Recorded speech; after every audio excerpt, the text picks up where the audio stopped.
Tech giants like Facebook and Google have increased their lobbying efforts as they try to avoid any new regulations for their corrupt industries. And so what's happening, I mean, look, would you ever think of Google or Facebook as the term corrupt? You're seeing it all the time. I mean, that's just not us saying that. You're seeing it in the general media. But 15 years ago, you would have never associated the word corrupt with those two industries. But right now, they feel like they have such a problem that you've got you've got them spending $20 million, $15 million, $8 million, $18 million a year just to lobby to overcome the attack that they're under. What's your take on it? I mean, just to point out, imagine somebody waking up from a 10-year coma today and turning this on and say, what? What's wrong with Facebook?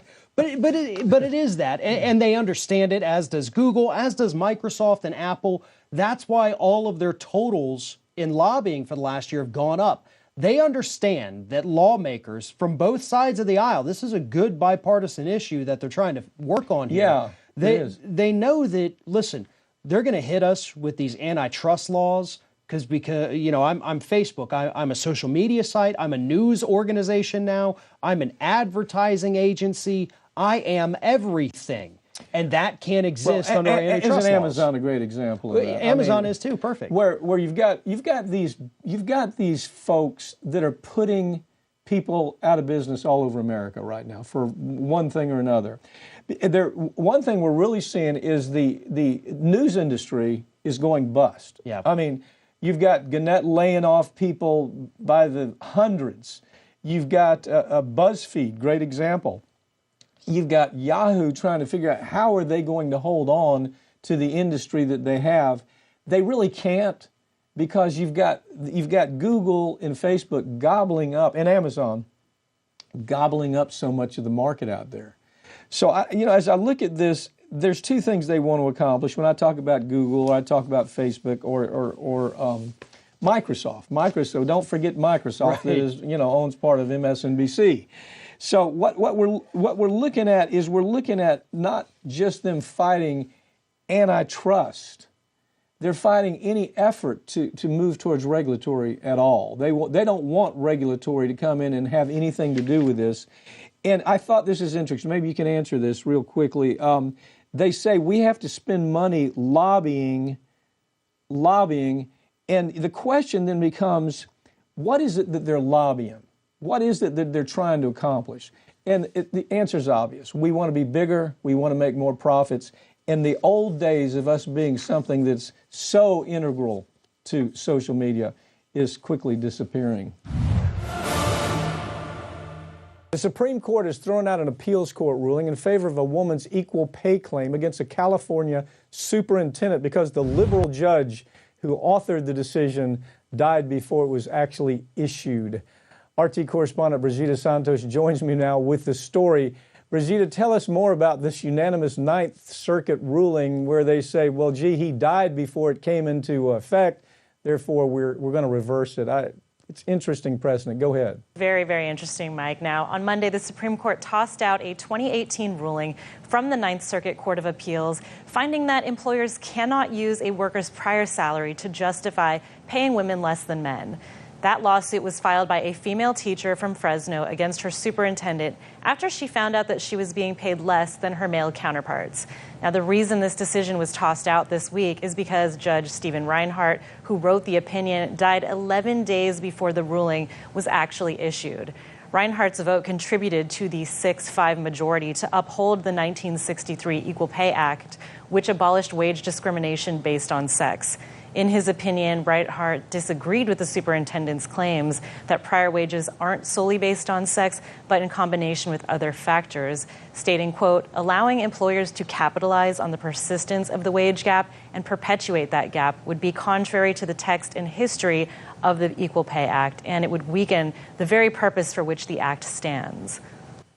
Okay, and here's a judge that heard the facts, listened to all the substantive evidence. Obviously, he's been on the bench a while. He wasn't just appointed and died. He's been there a while, an experienced judge. And the thing that bothers me is the precedent that's created in this. First of all, it's an important decision. This is not a minor decision by some judge out in the wilderness. This is an important decision. Is the standard procedure for the court to throw out pending ruling when a judge dies? Is that the norm in California? Well, it is now. In fact, prior to this decision, the court hadn't yet determined whether a judge's vote can count if he or she dies before a ruling that they participated in is announced. Now, as you said, even though the Ninth Circuit Court of Appeals said that the 2018 opinion was final and that voting was finished before Reinhart's death, the court is tossing the decision out because it wasn't endorsed by a majority of living judges at the time of issuance. Now, since judges can change their opinions up until the very last minute, the court has determined that opinions issued after death should not count. So this issue of how to proceed in that manner has now been settled. And as you said, this is very important precedent. It's a question that's been on these judges' minds since 2016 when Justice Antonin Scalia died. At that time, the Supreme Court also decided not to issue rulings in several pending cases that he had been involved in. For just now, the economy of justice, now we got to hear it again. This whole process has to take over again. A new judge has to hear it. We have to spend the money going through the same process because of this hyper-technical notion that the Ninth Circuit has in their head.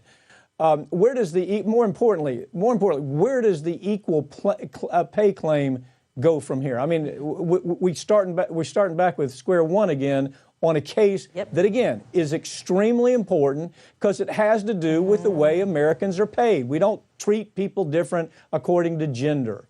So what's your take on where this claim goes now? Well, it does go back to the Ninth Circuit to be decided without Reinhart. And as you said, it's up in the air right now. We have a majority conservative Supreme Court. Now, again, this is in the Court of Appeals, so they're going to have the final word on this. So we'll have to wait and see what happens. But it is going to be a big deal. The interesting thing to me about this is this is the Ninth Circuit. This is regarded across the country as certainly one of the more liberal circuits in America. And I'm interested in seeing this kind of ruling coming out of them. I guess maybe they're of the opinion that, when it's tried again, when we analyze it again, when the facts are before us substantively again, we're going to come up with the same decision. But it's interesting. It'll be interesting to find out. Brigida, yeah, it's interesting because, again, it's a 5-4. So right now, without him, it's 4-4. So it really could go either way.